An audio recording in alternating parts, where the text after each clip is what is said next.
एक हमला हुकूमत ने किया और कामयाब हमला किया और 26वीं आईनी तरमीम का हमला। वो हुँ। 26वीं आईनी तरमीम हुकूमत ने अदलिया से भी मंजूर करा ली है, जब उसके तहत चीफ जस्टिस ने हलफ उठा लिया, उसके तहत जुडिशल कमीशन बन गया, तहरीक इंसाफ ने उस जुडिशल कमीशन के लिए अपने मेंबरान दे दिए, तो 26वीं आईनी तरमीम को कबूल किया तो उसके लिए अपने मेंबरान दिए ना। नहीं तो वो कहते हैं कि हम आईनी बेंच बनाने के लिए जो जुडिशल कमीशन बनाया जा रहा है, हम इसके मेंबर नहीं बनते, हम इसको गैर आईनी समझते हैं, लेकिन उन्होंने अपने मेंबर दिए क्योंकि वो 26वीं आईनी तरमीम को तस्लीम कर रहे हैं। सुप्रीम कोर्ट बार के इलेक्शंस ने भी 26वीं आईनी तरमीम के हक में मोहर लगा दी। तो 26वीं आईनी तरमीम तो सब तरफ एक्सेप्टेबल हो गई और जब से चीफ जस्टिस बने हैं याहिया अफरीदी साहब, उन्होंने कोई आईनी केस भी नहीं लगाया और वो आईनी बेंच बनने का इंतजार कर रहे हैं। लिहाजा 26वीं आईनी तरमीम के बाद अब सुप्रीम कोर्ट में मजीद जजेस की गुंजाइश है, क्योंकि आपने आईनी बेंच बनाना है। अगर आप 7-8 लोग 6-7 जजेस आईनी बेंच में ले जाते हैं तो सुप्रीम कोर्ट में काम करने वाले जजेस की तादाद कम हो जाएगी। और फिर जो हुकूमत का बयानिया है कि हमने तो आम आदमी के मुकदमात को तेजी से निपटाने के लिए 26वीं आईनी तरमीम की है और आईनी बेंच अलग किया है, तो आप कहेंगे आपने तो आधे जज आईनी कैंप पे लगा दिए हैं, तो अब लोगों के मुकदमात के लिए तो जज ही नहीं है। लिहाजा जजेस की तादाद बढ़ाना हुकूमत की मजबूरी है और हुकूमत 25 पे लेके जा रही है जजेस की तादाद को, और इसका मतलब है कि 8-9 नए जज आ जाएंगे। इसके 2-3 पहलू हैं, हमने पहले भी बात की है। एक तो जो ईमानदार जजेस ने अपनी अक्सरियत या अपना एक ग्रुप बनाया हुआ है, वो बैलेंस हो जाएगा और नॉन ईमानदार जजेस जो हैं, वो सुप्रीम कोर्ट में आकर एक इक्वेशन को बैलेंस करेंगे ताकि सुप्रीम कोर्ट चल सके। और एक मेरा मतलब है वहाँ सियासी माहौल भी ठीक हो सके। दूसरा, चलिए आईनी आप बेंच में जो जो आईनी बेंच में जजेस जाएँगे तो बाकी 17 की तादाद अवेलेबल होगी आम आदमी के मुकदमात को सुनने के लिए, ताकि जो 60,000 पेंडिंग केसेज़ हैं वो ठीक हो सकें। मेरे ख़्याल में ये जो अमेंडमेंट है इसका जवाज़ मौजूद है। दूसरा, जो 90 दिन की रिमांड वाली बात है, भाई इमरान खान के दौर में तो तमाम सियासी रहनुमाओं ने 90-90 दिन रिमांड काटा है नैब का। और वो बाद में बरी भी हुए हैं। 90-90 दिन का रिमांड काटा है, शहबाज शरीफ ने 90 दिन का काटा है, शाहिद खकान ने काटा है, ख्वाजा साद रफ़ीक ने काटा है, सब ने काटा है, उसमें खुर्शीद शाह ने काटा है, उसमें फ़रियाल तालपुर ने काटा है, सब ने 90 दिन का रिमांड काटा है और उस 90 दिन के रिमांड के बाद वो सब बरी भी हुए हैं। तो 90 दिन का रिमांड अगर दहशतगर्दी काट लेंगे तो इसमें अच्छी कौन-सी बात है? आपने तो यहाँ सियासी रहनुमाओं को 90-90 दिन का रिमांड कटाया है, तो अगर आप सियासी दहशतगर्दों को 90 दिन के रिमांड के लिए एजेंसियों के हवाले करेंगे या तफ्तीशी इदारों के, तो ऐसी कौन-सी बात है? और मैं नहीं समझता ये कोई पीटीआई स्पेसिफिक कानून है, ये टेररिस्ट स्पेसिफिक है।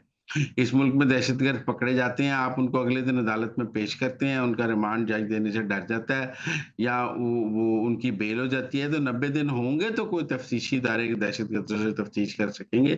लिहाजा मेरे ख्याल में इस कानून की भी अपनी जगह गुंजाइश मौजूद है और मेरा नहीं ख्याल इन कवानीन की कोई अदलिया भी मुखालफत करेगी। ये कानून अपनी जगह आएँगे और अपनी जगह कायम भी रहेंगे। फिर यहाँ पर एक सवाल करना चाहूँगी क्योंकि सोशल मीडिया पर अक्सर ये पोस्ट सामने से गुज़री हैं और देखा है कि ये कहा जा रहा है, कंपैरिज़न किया जा रहा है भारत का और पाकिस्तान का when it comes to judiciary कि भारत इतना बड़ा मुल्क है, 1 अरब से ज़ायद की उसमें आबादी है, लेकिन वहाँ पर 34 से ज़ायद जजेस नहीं हैं। तो पाकिस्तान में 24-25 ये जो जज कर रहे हैं, इसकी कोई मंतक नहीं है। एक तो वहाँ जो है ना 184(3) के तहत ना सुप्रीम कोर्ट ने सारी पिटिशनें डायरेक्ट सुप्रीम कोर्ट नहीं आ जाती। वो हाई कोर्ट से होती हुई एपेलेट अथॉरिटी में आती हैं और वहाँ बहुत कम जो सियासी मुकदमात हैं वो अदालतों में आते हैं।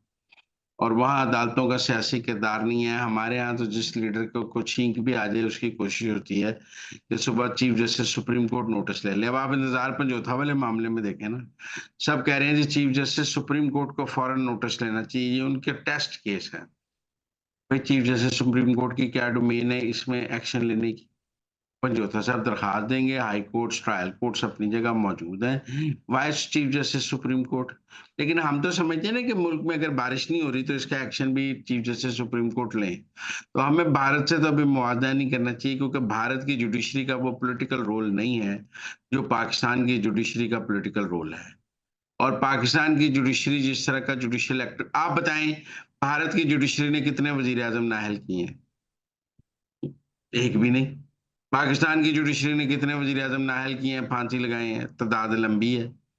आप बताएँ जी, भारत की जुडिशरी ने कितने अरकान पार्लियामेंट को नाअहल किया है, पाकिस्तान की जुडिशरी ने कंपैरिज़न ऐसे कर लें ना, पाकिस्तान की जुडिशरी ने कितने सियासी फैसले किए हैं और इंडिया की जुडिशरी ने कितने सियासी फैसले किए हैं, इसका मुवाज़ना कर लें तो फिर समझ आ जाएगी कि कहाँ कितने जजों की ज़रूरत है। भाई हमारा तो प्रॉब्लम ही पाकिस्तान की अदलिया का सियासी चेहरा है। उनके उन जिस तरह हमारी फ़ौज को सियासत में मुदाखलत का शौक पड़ गया है, ऐसे हमारे जजेस को भी सियासत में मुदाखलत का शौक पड़ गया है। मैं आपको एक और मिसाल देता हूँ। पंजाब में मरियम नवाज़ ने तकर्रर तबादलों पर पाबंदी लगा दी कि ये जो हर रोज़ इतने तबादले होते हैं, इससे ये कोई गवर्नेंस की अच्छी मिसाल नहीं है। तो तबादलों पर पाबंदी होनी चाहिए, अगर कोई बहुत ज़रूरी तबादला है तो वो होनी चाहिए और उसकी मुझसे अप्रूवल ली जाए। लाहौर हाई कोर्ट के जज साहब ने कहा मरियम नवाज़ ये ऑर्डर करने वाली होती कौन है? उठा के रद्दी की टोकरी में फेंक दिया। जी, ठीक है जी। हालाँकि तबादला होना है, नहीं होना ये अदलिया का तो काम है ही नहीं।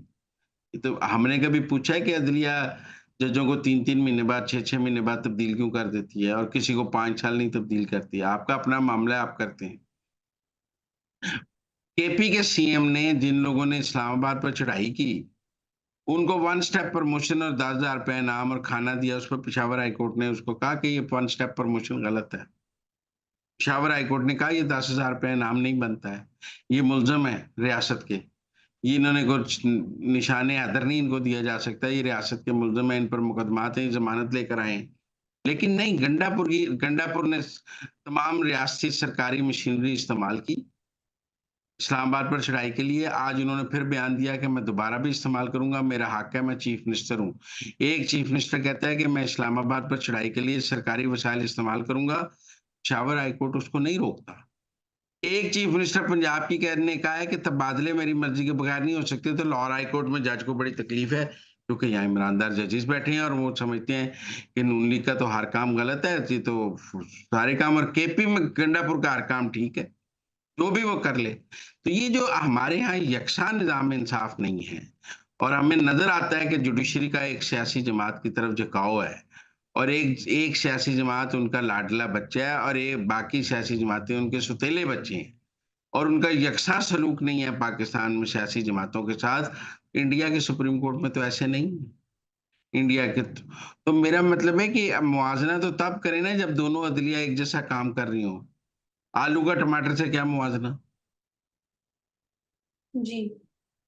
सर आगे बढ़ेंगे और अब कुछ बात करेंगे सवाबी इंटरचेंज को लेकर। तो जैसे ही नाम सवाबी सामने आता है तो ज़हन में आ जाता ऑटोमेटिकली कि यहाँ पर कोई एहतजाज होगा या कोई बड़ा सियासी इज्तिमा होगा और पाकिस्तान तहरीक-ए-इंसाफ की जानिब से काफ़ी तवक्कुआत वाबस्ता कर दी गई हैं। सीएम केपी की जानिब से बरमला काफ़ी जगह इज़हार किया गया है कि पूरे पाकिस्तान से लोग आएँगे, अगला लायामत तय करेंगे, सर पर कफन बाँध कर आऊँगा एंड दिस एंड दैट। तो how are you going to sum it up? देखें, जो पीटीआई की सियासी कमेटी है उसमें गंडापुर ये कह रहे हैं कि हमें कोई बड़ा एहतजाज नहीं करना चाहिए। बस जलसा करें या कुछ करें और घर जाएँ, इस्लामाबाद पर चढ़ाई नहीं करनी चाहिए। एक वो तकरीरें कर रहे हैं, वो हम सब देख रहे हैं। एक सियासी कमेटी में उनकी गुफ्तगू है जिसमें वो मुफ़ाहमत की बात कर रहे हैं कि कोई इस्लामाबाद पर चढ़ाई नहीं करनी, कोई डी चौक नहीं जाना, कुछ नहीं करना। सलमान अकरम राजा भी इसी राय पे हैं। लेकिन जो सियासी कमेटी के ओवरसीज़ जी, मेंबरान हैं, जो समझते हैं कि हमने इस्लामाबाद का किला फ़तह करना है और खुद को लंदन में या अमेरिका में बैठ के खुद को महमूद गज़नवी समझते हैं, उनका ख़्याल है कि इस्लामाबाद पर फ़ाइनल चढ़ाई कर देनी चाहिए। और फ़ाइनल चढ़ाई के लिए उनका ख़्याल है कि इस्लामाबाद में जाकर हुकूमत गिरा देनी चाहिए। मैंने उन तहरीक-ए-इंसाफ वालों से पूछा कि भाई आप इस्लामाबाद आ जाएँगे, हुकूमत कैसे गिरेगी? वो कहते हैं जी, जी हमें नहीं पता, लेकिन वो कहते हैं जी इस्लामाबाद जाके धरना दे दें। तो अब मुझे लगता है कि इनकी इस तहरीक-ए-इंसाफ की जो सियासी कमेटी है वो कुछ 3 हिस्सों में तक़सीम है। एक मुफ़ाहमती ग्रुप, एक मुज़ाहमती ग्रुप, एक कोई तीसरा जो दोनों के ही खिलाफ है कि ये पार्टी चला। तो इसलिए मुझे नहीं लगता कि अभी कोई यकसुई है शवाबी के हवाले से। मुझे इसके प्रोग्राम में भी तब्दीली नज़र आती है। क्योंकि क्या मज़ाहमती ग्रुप शवाबी से सबको इस्लामाबाद लेके जा सकेगा? मुझे नहीं लगता। और फिर उसके बगैर शवाबी बैठने का क्या फ़ायदा? वो भी किसी को समझ नहीं आता। आप शवाबी में लोग जमा करके इस्लामाबाद पर चढ़ाई करेंगे तो बात है ना। अदरवाइज़ शवाबी में 3 दिन का धरना तो फ्रेंडली ऑपोज़िशन है, आप कर लें।